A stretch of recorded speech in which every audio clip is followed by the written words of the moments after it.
Me preguntan acerca de las tres normas que la iglesia primitiva sugirió a los gentiles cristianos que debían tener en cuenta en la reunión que efectuaron los apóstoles. Fue una reunión para debatir si los gentiles cristianos debían obedecer las leyes judaicas. Entonces la pregunta es la siguiente: ¿por qué dentro de esas leyes, sí, fueron tres que sugirieron, que fue no comer carnes o alimentos ofrecidos a los ídolos, no comer carnes de animales sin desangrar o ahogados, y abstenerse de los vicios sexuales? Entonces la pregunta es, ¿por qué, si el diezmo es tan importante en las iglesias de hoy en día, o sea, para los dueños de las religiones, que prácticamente eh, han hecho ver como si la salvación y el bienestar de las personas dependieran de si pagan el diezmo o no? Que por qué, si esto es tan importante, eh, ¿por qué motivo no está dentro de las sugerencias que dieron los apóstoles a los gentiles cristianos de la antigüedad?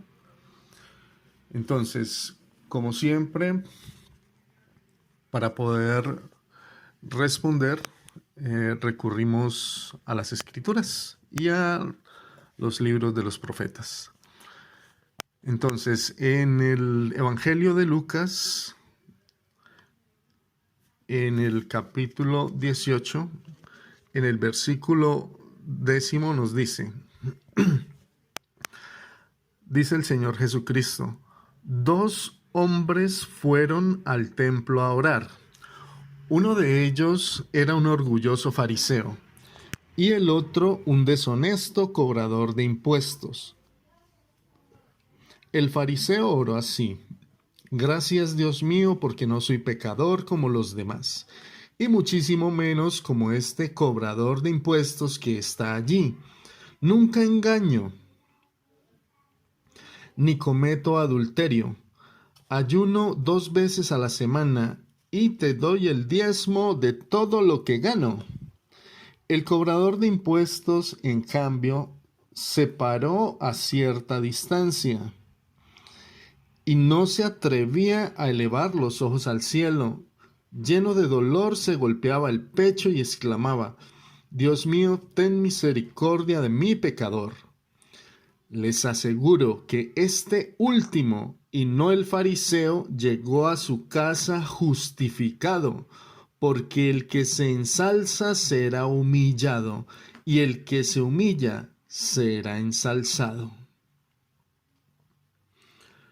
Así pues, hermanos en Cristo, vemos que es más importante una persona con un arrepentimiento genuino que otra persona que piensa que por las buenas obras puede merecer el reino de los cielos. Entonces está más cerca del reino de los cielos aquel que se humilla, se arrepiente y pide perdón a Dios. Continuando, vamos hacia el Evangelio de Mateo. En el capítulo 23, en el versículo 23, dice: ¡ay de vosotros, escribas y fariseos hipócritas! Porque diezmáis la menta y el eneldo y el comino, y dejasteis lo que es lo más grave de la ley, es a saber, el juicio y la misericordia y la fe. Esto era menester hacer, y no dejar lo otro. Ojo al texto, hermanos. Dice: esto se debía hacer, habla el Señor Jesucristo en pasado, según la ley de Moisés para los israelitas. No dice esto se debe hacer, sino se debía en pasado.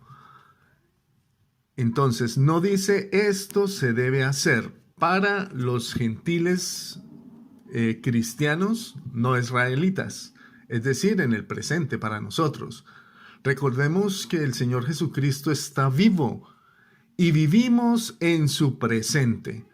Por eso trae maldiciones cambiar lo que él mismo dejó escrito en el Nuevo Testamento por medio de sus discípulos.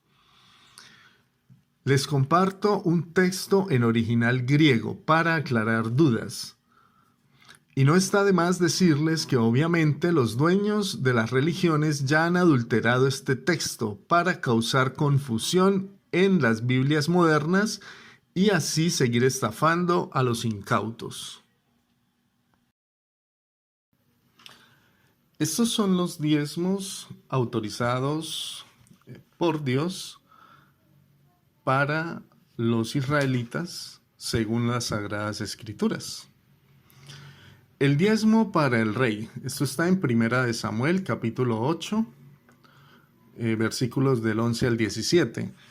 El diezmo según la ley de Moisés. Está en Malaquías, capítulo 3, versículos del 8 al 10. ¿Quiénes están autorizados por Dios para recibir el diezmo? El diezmo del rey, obviamente que el rey. Sin embargo, el diezmo de la ley de Moisés le fue dado a aquellos que no tenían heredad dentro de las tribus de Israel. Es a saber, la tribu de Leví, o sea, los levitas, porque fueron escogidos por Dios para el sacerdocio, a causa de que fueron los únicos que no doblaron su rodilla ante el becerro de oro. Solo a ellos les es lícito recaudar el dinero del diezmo bajo la maldición de Malaquías, porque están bajo la ley. El diezmo de la gracia es la ofrenda y es un voto plenamente voluntario entre Dios y la persona que lo quiere dar al Señor. Y nadie tiene el derecho de cobrar ese dinero, solo Dios a través del Espíritu Santo en el corazón de la persona que le ofreció esta ofrenda.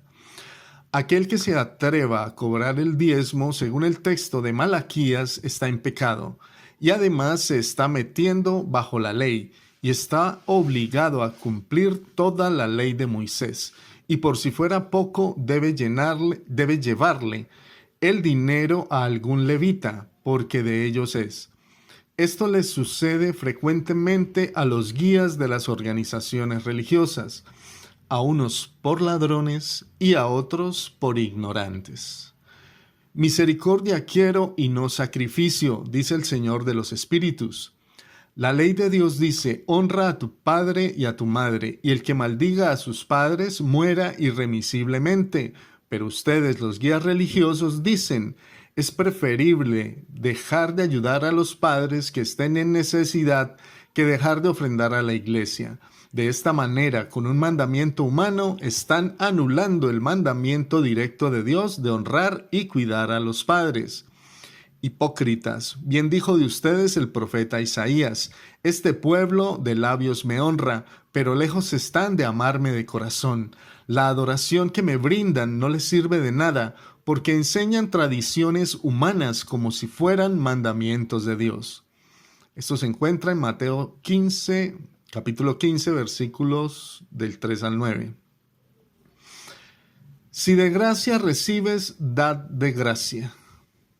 En la actualidad, ningún cristiano está autorizado por Dios para cobrar los diezmos, ya que todos en Cristo somos real sacerdocio, o sea, sacerdotes. Y si todos somos sacerdotes, entonces todos debemos recoger el diezmo, no solo los guías de las instituciones religiosas. Eso pues sería incorrecto. Por esto es mejor la ofrenda voluntaria. Así nos libramos de la ley que nos condena por no cumplirla en su totalidad. La ofrenda es muy diferente del diezmo, porque el diezmo es un compromiso que ata a la persona.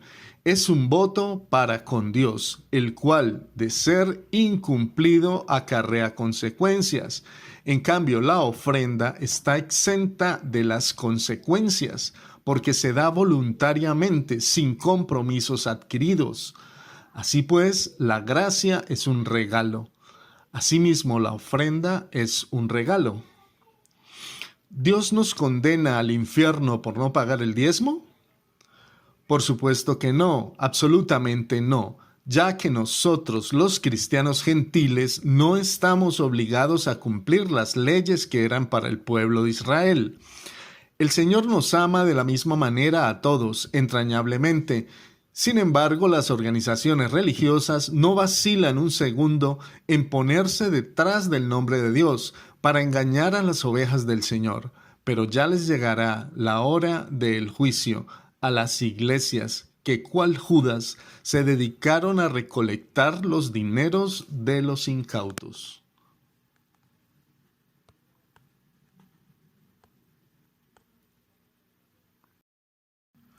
Diezmar dinero no es un mandamiento de Elohim, ya que Hakadosh Baruch Hu, el santo bendito es, solo ordenó a Israel diezmar el producto de la tierra, fruto de los árboles, de animales y de ovejas. Esto está en Levíticos 27, capítulo 27, versículos del 30 al 34. La Mishnat, Código de la Ley Judía, Tratado Maserot, Diezmos, explica el proceso del diezmo y cómo era llevado a cabo, excluyendo del mismo el dinero e incluso frutos menores que daba la tierra de Israel. Es bien sabido rabínicamente que el diezmo solo aplicaba dentro de la tierra de Israel. Y luego se aprobó que se diezmara de los productos que producía la tierra de Babilonia, dada la gran cantidad de Yehudim que vivían allá, o sea, de sacerdotes. Sin embargo, tierras como Asia Menor, Grecia o Italia jamás fueron consideradas rabínicamente diezmables, ya que el polvo de estas tierras era considerado impuro. Hoy se toma el diezmo de lugares tan lejos como Venezuela, Colombia, México y otros lugares y otros países. Otro punto muy grave de diezmar dinero es que el mismo es tomado de los pobres, cosa que Hakadosh Baruch Hu, el santo bendito es, nunca ordenó, ya que el diezmo en Israel era dado cada 3 años a los pobres. Esto está en Deuteronomio capítulo 14, versículos 28 y 29. Es bueno decir que en Israel no aplicaban para diezmar todos los hombres, pues solo debían diezmar los propietarios de tierras y animales. Esto está en la Mishnat, Tratado Maserot 2 y 3. Yeshua, Jesús, nunca diezmó, pues por su profesión estaba exento de ello. También Kefas, Pedro, como pescador, no debía diezmar. De los 3 diezmos que daban los hijos de Israel, ninguno era recogido en el templo. El primer diezmo dado a los levín, o sea, los levitas, esto está en Números 18, capítulo 18, versículo 21. Este diezmo debía ser dado a estos en las ciudades. Esto está en Nehemías, capítulo 10, versículo 37. El segundo diezmo, esto está en Deuteronomio 14:23, debía ser comido en Jerusalén, o sea, Jerusalén, y era llamado el Festival del Diezmo. El tercer diezmo debía quedarse en las ciudades para que los pobres comieran del mismo. Esto está en Deuteronomio 14:28. Es triste ver cómo en muchas congregaciones supuestamente cristianas se recogen los diezmos, apartándose en esto de las tradiciones de la palabra de Elohim y adoptando así una costumbre totalmente pagana. Y digo costumbre pagana, pues solo en Sumeria y Babilonia el diezmo era recogido en los templos de los dioses Ningal, Nebo y Baal. Esto está escrito en el libro titulado Salonén, 1972, 1-1-62, y Diccionario Asirio del Instituto Oriental de la Universidad de Chicago, volumen 4E. Y como ya sabemos, el diezmo en Israel no era recogido en el templo, sino en las ciudades. En el templo en Israel solo eran recogidas las ofrendas voluntarias por sacrificios, purificaciones de leprosos, inmundos o votos de nazarenos. La viuda pobre en Lucas 21 no diezmó, sino que ofrendó en una de las 13 arcas que habían sido establecidas con estos fines. El pueblo judío, a quien le fue dada la Torá, no diezma hoy en día desde el año 70 después de Cristo, cuando fue destruido el templo.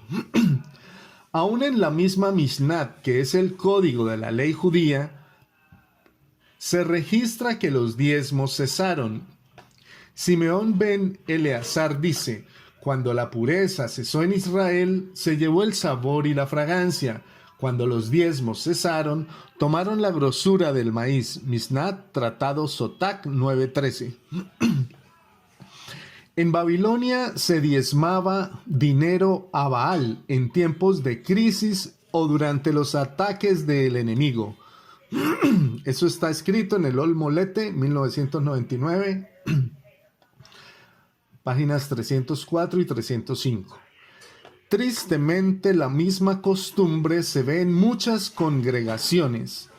Cuando al momento de ver una crisis económica se procura diezmar dinero, cuando en realidad el Elohim de Israel no ha dado un solo mandamiento al respecto a diezmar dinero, sino productos agrícolas y animales producidos en la tierra de Israel. Y diezmar dinero no fue practicado en los primeros siglos después de la venida de Yeshua. Los creyentes en Yeshua, Jesucristo, tenemos una relación con Elohim establecida bajo un mejor pacto. Esto está en Hebreos capítulo 7, versículo 22, que es el nuevo pacto, pacto renovado. También está escrito en Jeremías capítulo 31, versículo 31, al que tenemos acceso a través del sacrificio de Yeshua. Este nuevo pacto con Elohim a través de Yeshua, Jesucristo, descarta los diezmos. Por favor, leer Hebreos 7. Y establece las ofrendas voluntarias de corazón. Por favor, leer 1 Corintios capítulo 16, el verso 2. No podemos ahora establecer un nuevo pacto con Elohim que sea diferente al de Yeshua o establecido bajo otras premisas. Sencillamente eso no es bíblico y es una práctica de algunos pactar con Elohim diezmando. Esta práctica de pactar con Elohim diezmando tiene sus antecedentes en el paganismo, especialmente en Babilonia, donde se pactaba con Baal en tiempos de crisis, diezmando sus ingresos a este falso dios. Lamentablemente, muchos continúan en esta práctica hoy en día. Es muy cierto que los dueños de las religiones, con sus templos muertos de piedra, donde Dios no habita, han engañado a muchas personas. No quedarán sin castigo. Jamás la vida de un verdadero discípulo de Dios, el Padre, en el Hijo Jesucristo, ha sido fácil. Siempre, durante toda tu vida, hermano en Cristo, Satanás y sus siervos intentarán engañarte y ponerte un yugo para quitarte la libertad del espíritu y la paz del alma.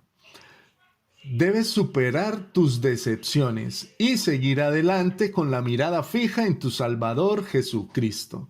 Sigue apoyando la causa de Dios, porque esto es noble. Busca llevar el Evangelio de Cristo a los corazones de las personas y ayuda a las personas que realizan esta labor de llevar el mensaje de Jesucristo con tu ofrenda o donación. Para finalizar, el apóstol Pablo escribió: el obrero es digno de su salario. Ahora, ¿cuál es el salario del obrero cristiano? Simplemente preguntémosle al Señor Jesucristo cuando envió a sus discípulos de 2 en 2. El salario del obrero cristiano es la hospitalidad que le ofrecen las personas a quienes está llevando las buenas noticias de la salvación y las ofrendas. Todo lo que esté fuera de esto es un evangelio adulterado, el cual lleva sus respectivas maldiciones de parte de Dios, el Padre, en el Hijo Jesucristo. Bendiciones para ti y tu familia en el nombre de Dios, el Padre, en el Hijo Jesucristo.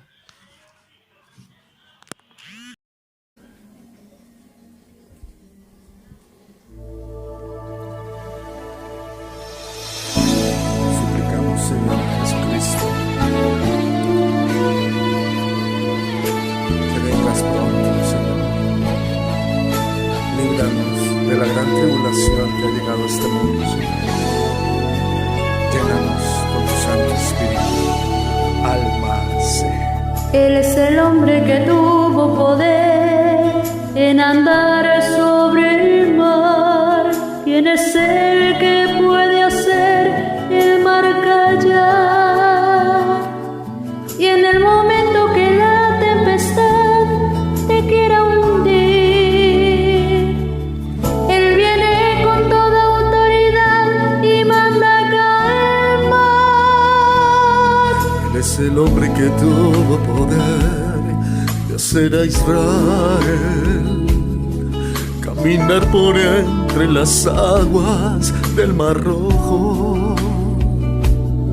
Hizo un camino en medio del mar para el pueblo de Israel pasar, y al otro lado con sus pies secos pudieron cantar el himno de victoria. Cuando tú estés frente al mar y lo tengas que atravesar, llama a ese hombre con fe, solo Él abre el mar. Hermano, no tengas temor, si detrás viene el faraón, al otro lado tú pasarás, y ahí tú vas a entonar el himno de victoria.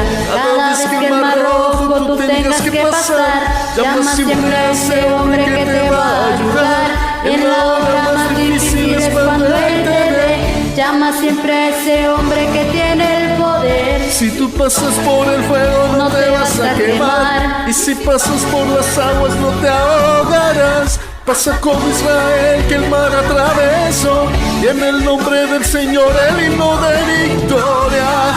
Al otro lado canto.